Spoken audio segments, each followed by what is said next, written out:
Right now, the Valorant community is divided into two halves. The one that is trying to master the gunplay, and the one that's patiently watching that bell in hopes of seeing a drop after 3 weeks of watching Valorant streams. But there is also the third group of people, who suck at the game and who rely on Raze's ultimate to get brief moments of satisfaction. But that's not the point. It seems like some of the people who are interested in Valorant's gameplay are also interested in the story of Valorant. Which absolutely makes sense, since Valorant has its own cast of very interesting and unique looking characters. And Jet. What you need to remember is that although other shooters may have characters of varying themes and sizes, to make the game 100% fair, Riot had to fit all of their characters into the same model size. That's why all of Valorant's characters are decently fit, with none of them being too big or too skinny. Apex Legends ignored this and people quickly abandoned Gibraltar because he was way too easy to hit. So just in case some of you believe that Valorant's characters all look somewhat the same and none of them really stand out, that's because Riot had to fit all of their characters into one universal size. But I'm pretty sure none of you are here to listen to me mumbling about how many polygons does Cypher's head have. So after a lot of delay, let's finally have a look at everything we know about the world of Valorant. Valorant is currently in a very unique spot, because as of right now, Valorant is the only game from Riot Games that has its own universe. League of Legends, Teamfight Tactics, Legends of Runeterra, Project L, Project F, The Ruined King, and even Convergence are all part of the universe of League of Legends. All of these 7 games are happening on Runeterra. Which is great, because this way Riot can focus on the games expanding the universe, instead of them having to explain a new world with each entry. And yet, even though Riot has this amazing fleshed out universe, they decided to give Valorant a totally different treatment. Because while League of Legends is happening on Runeterra, Valorant is happening on near future Earth. Which means that despite the name being very, and I mean very confusing for someone who knows the world of League very well, Valorant has nothing to do with the universe of League of Legends. We'll get to this later, but just know that there are hints in Valorant that suggest that League of Legends exists as a game in the world of Valorant, similarly to what Blizzard did with Overwatch. Remember, Valorant is happening on our Earth, so having League as a game inside Valorant would definitely be possible. But that's about all the relations between the two universes we have. Yes, there is also that Jet poster in the KDA universe of League, but that was just an Easter egg for the anniversary, and I doubt the two universes are linked. Unless Valorant as a game also exists in one of the alternative universes, but that's too far-fetched. There is also that Shreeman design on Sage, but as far as we know, Riot just thought that it was a cool design, and so they reused it. But now, let's get into the actual story of Valorant.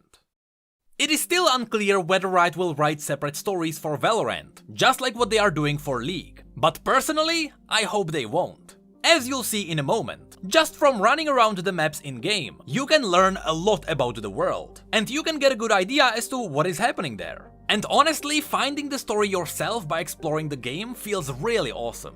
So I am a bit afraid that this feeling will go away once Riot starts putting out actual stories. But still, regardless of what storytelling approach Riot will choose, we need at least a basic setup of the world. And from reading all the different interviews, this is currently all the official lore we know.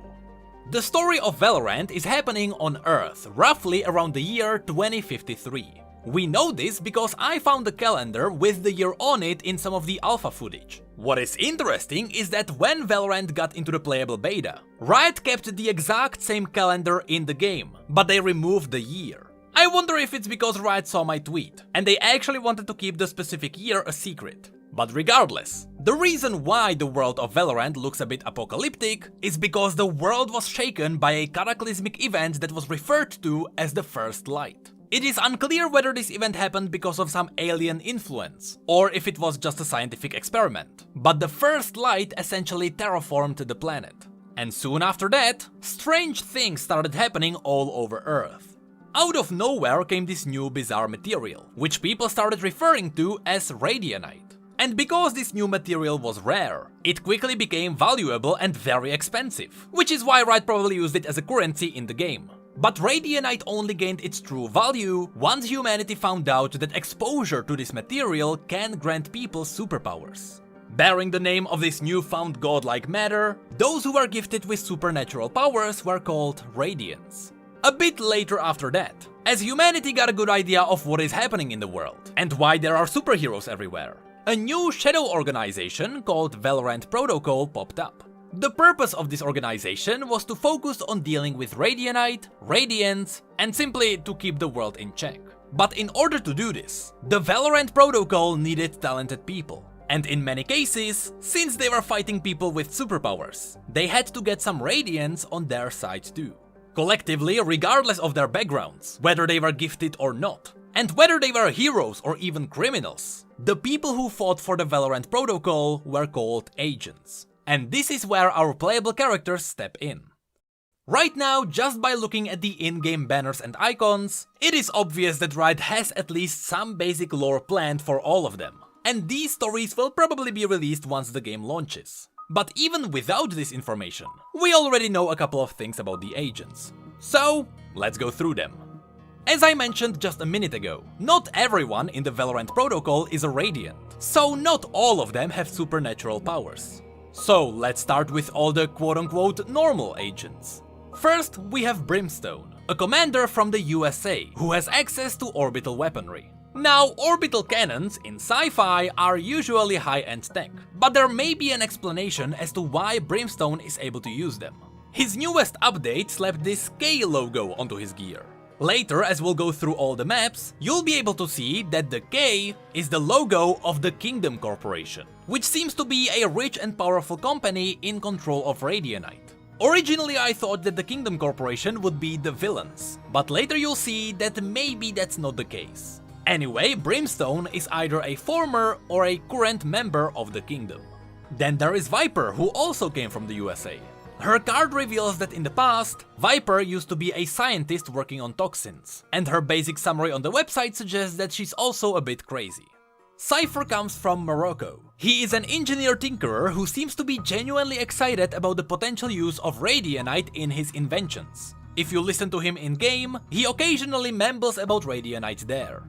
That Radianite must be ours. Then there is Sova, a Russian scout named after the bird of prey. Since he is an expert archer, he got himself a custom bow. What's interesting is that his gear, including this bow, seems to be linked to his augmented eye. So the reason why he is able to see enemies after firing revealing arrows is because the arrows are likely sending signals to his robotic eye. That's why he can track people only if they are within the line of sight of the arrow. And I assume that the same eye link goes for his recon drone. You can even tell by his animation when he's using it. Then we have Breach, a Swedish engineer who lost both of his arms. Unfortunately, we don't know much about him besides where he comes from. But I have to say, as a Breach main, I really like the original orange coloring. Ever since they updated him to green. From a distance he looks like a bowl of salad with some carrots, cucumbers and turnips. There is also that tiny logo on his hands. But as of right now, we don't know what that one represents. And the last of the normal people is Reis, a Brazilian technician who seems to be excited about explosives. Again, because Reis was the latest addition to the agent roster, we don't know much about her. But from her player card, it seems like we will get a story about how she raised above the others. Which brings us to the Radiants, the people who were affected by Radianite.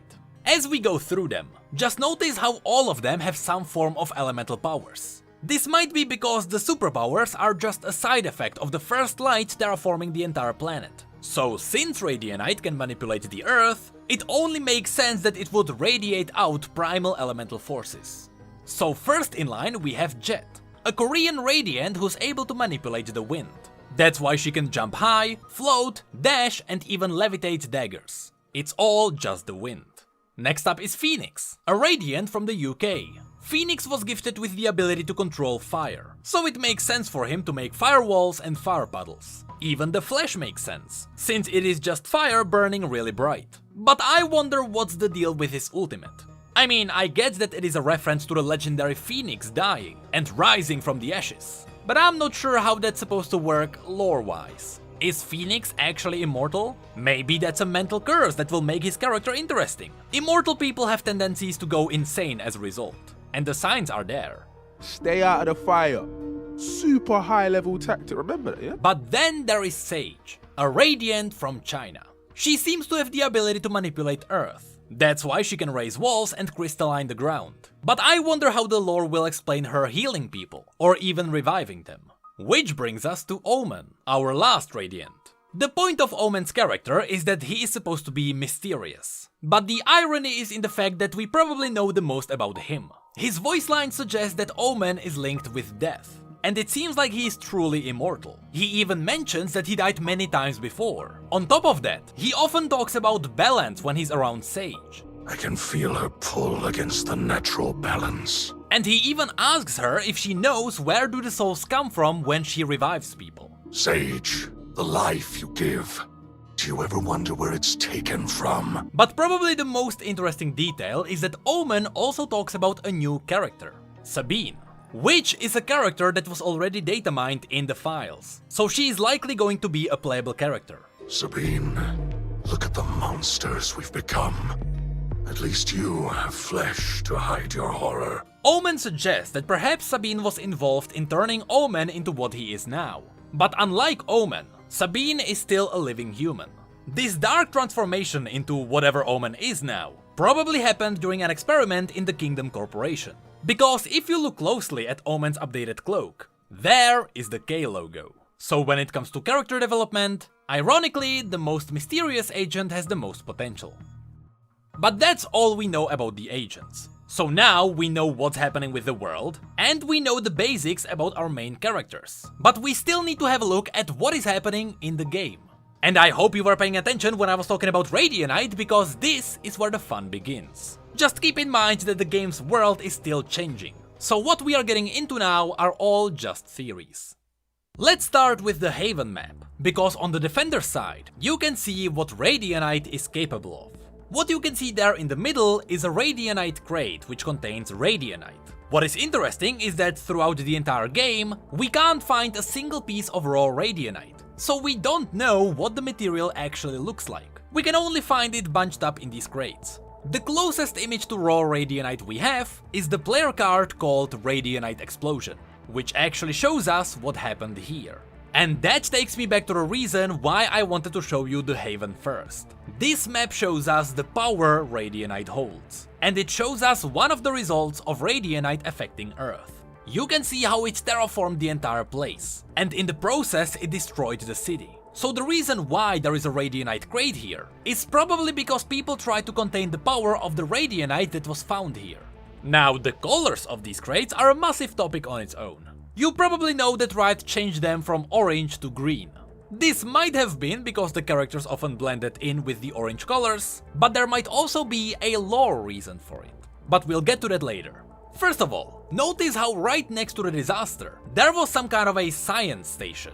Which brings up the idea that maybe the disaster wasn't a coincidence, and maybe someone wanted to destroy it. Because if you look at the ground, all maps have cables that lead you to different places. But here you can see cables connecting this building to all the bomb sites. And all the bomb sites are holding Radianite crates. So it is obvious that this main station had something to do with Radianite.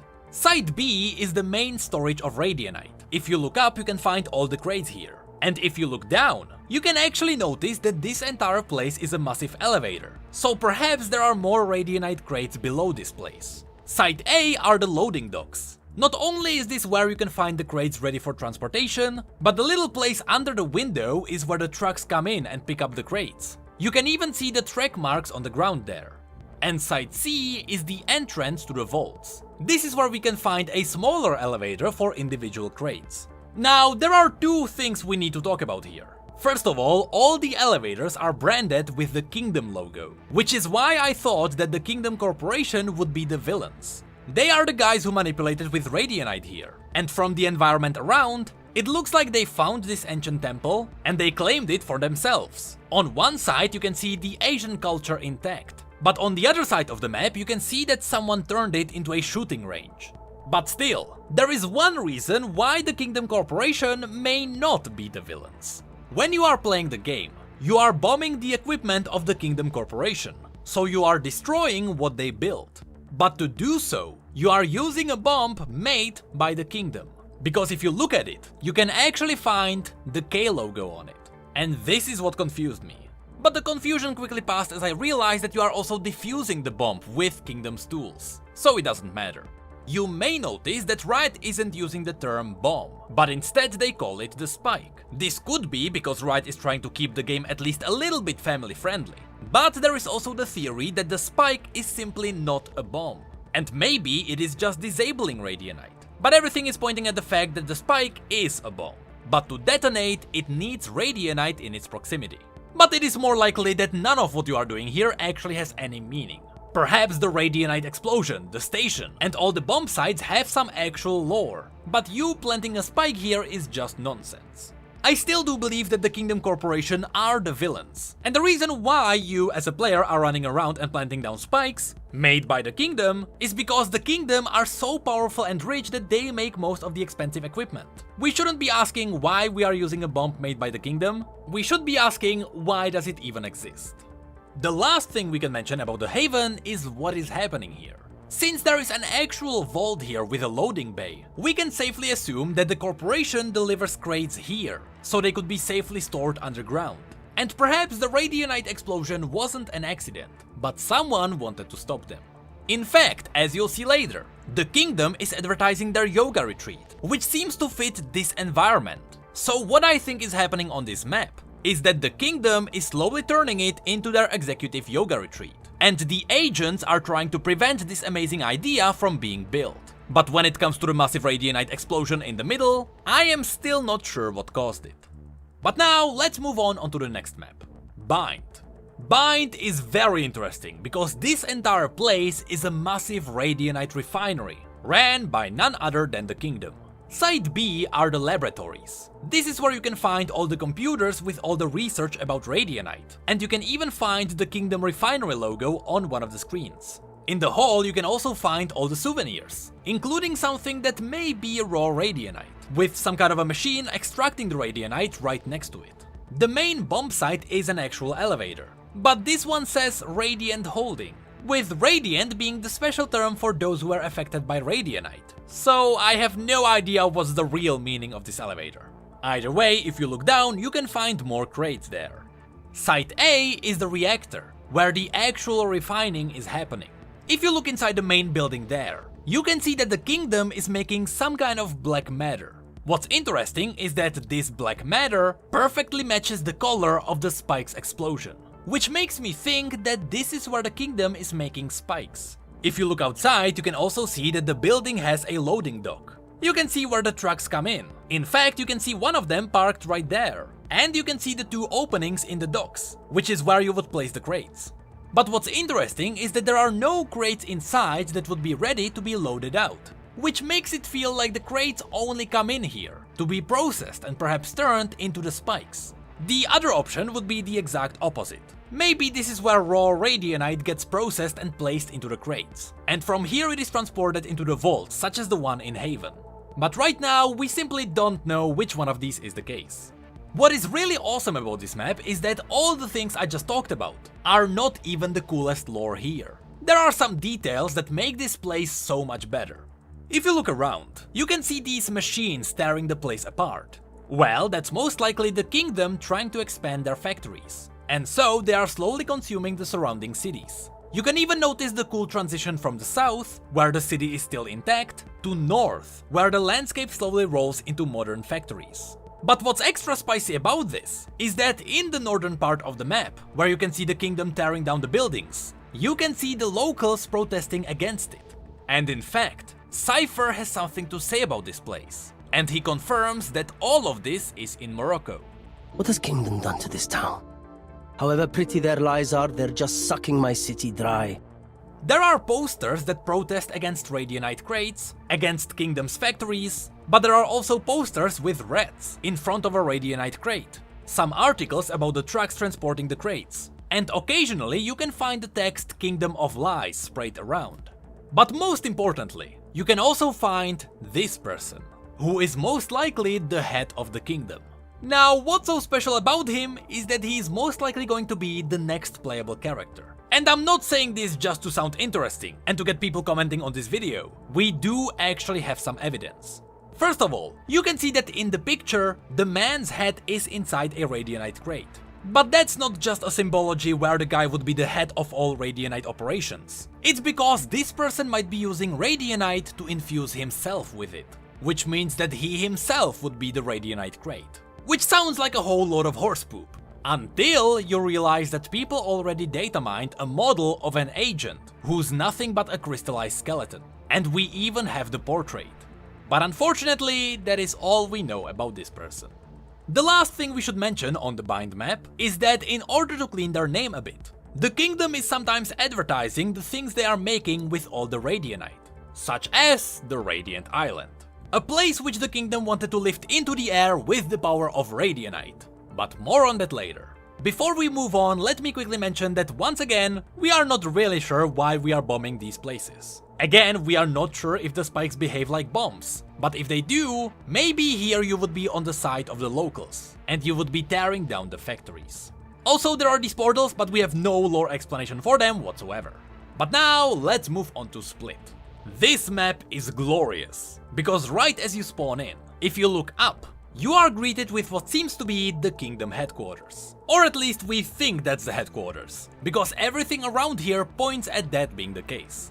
But right next to it there is a smaller building that is still under construction, and it seems like the point of this map is that the agents are trying to prevent it from being built. Since this is where the kingdom's headquarters likely are, you can notice how this entire place is being controlled by the Kingdom Corporation. There are crates with their supplies everywhere. They got their own brand of cola, Kingdom Cola, which is apparently better than Pep, which is a reference to Pepsi. There are banners that advertise what seems to be Kingdom's Zoo, and right next to those they advertise Kingdom's Radianite Springs. And let's not forget about the Kingdom Executive Yoga Retreat. And they even have their own coffee shop, simply called Crown. What's interesting here is that the logo of this coffee shop, which is just a crown, feels somewhat similar to the crown Phoenix has on his jacket. So I wonder if the crown is a sub-brand of the Kingdom Corporation, and perhaps Phoenix bought one of their jackets. If it was made by the kingdom, it would make sense why the inside is glowing. Maybe that's Radianite. An interesting detail is that if you look inside the coffee shop, you can find two realistic paintings. I wonder if those are actually real. Anyway, the point is that the kingdom logo is absolutely everywhere. So this city is absolutely controlled by the kingdom. But every now and then, you can find this advertisement. It simply says, "Take back our home," and it has anti-kingdom imagery. So perhaps there is still some resistance here. Now, Bombsite A is a massive train station owned by none other than the Kingdom Corporation. And this place is absolutely full of little details. If you get close to the main board, it actually imitates RGB pixels. If you look at the tracks in the background, you can actually see trains there. But most important of all is the fact that you can see where all the trains are heading. Here, besides all the real places and other Easter eggs, you can see that the trip to Nagano Hideout was cancelled, together with Shark Tank. I wonder if these will have any significance to the lore. After all, Blizzard did something similar with Overwatch. I assume the reason why we would be planting the spike in front of the entrance to a train station would be either to stop people from leaving or entering, or the agents just really don't like their coffee. I'm just kidding, it's because the agents are trying to take down this massive pylon. Because on the other side, Bombsite B has something similar. Remember the satellite station on the Haven map? Here we are bombing a pylon that is connected to the exact same satellites. What's interesting is that on the ground below it, there is a singular Radianite crate, but this one is orange and not green. And this is what I was talking about when I mentioned that maybe the colors are important for the lore. Because here an orange Radianite crate might indicate that it is unstable, and maybe we are detonating it with spike. Also notice how the pylon is glowing with red and orange, while the other one is just blue. I wonder if that's also because of the orange crate. But before we leave this place, I should mention the last two Easter eggs. The bear behind the window and the scuttle crab. Yes, because the crab is here, that means that at least League of Legends exists in the universe of Valorant. So maybe people in this universe are playing League. But because the two universes are happening on a planet with totally different layouts and names, I doubt that Valorant is just one of many alternative universes of Runeterra. I think that one game being inside the other is a more likely explanation. But now we need to visit the last place. The Radiant Island that was advertised by the kingdom. Or rather, one of these islands. Because as was hinted even by the billboard, there are many of them. First of all, this place looks like a total mess because it was literally just ripped from the ground.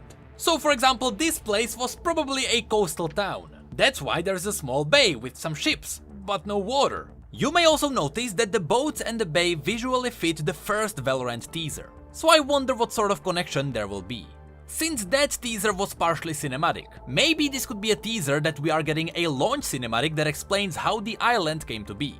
But you can also notice that this place was frozen in time. But unfortunately, we don't have an explanation for that.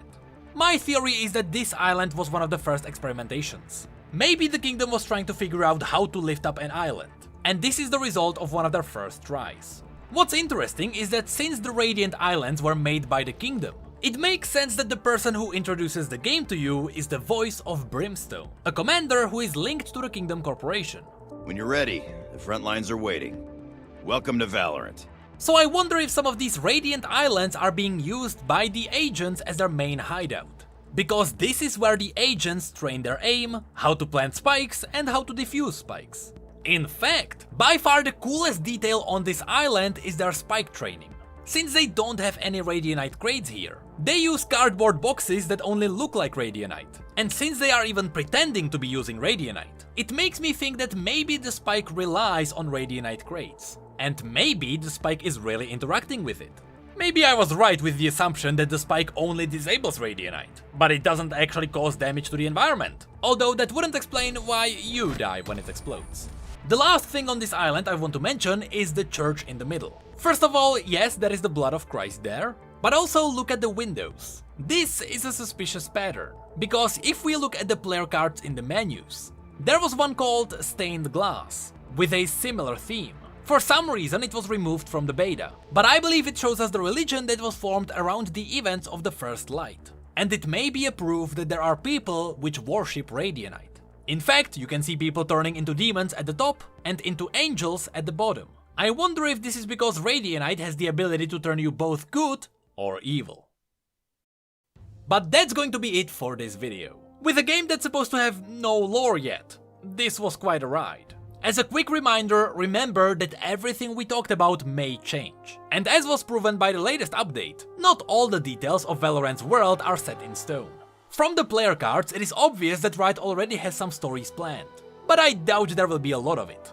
Valorant is still primarily about its gameplay, which is something Riot is nailing so far. In fact, I would be happy if Riot just left behind some lore hints as they have done till now, because it is genuinely fun to explore the maps. So with that, should Riot actually give us a lore update for this universe, you should expect another Valorant video from me.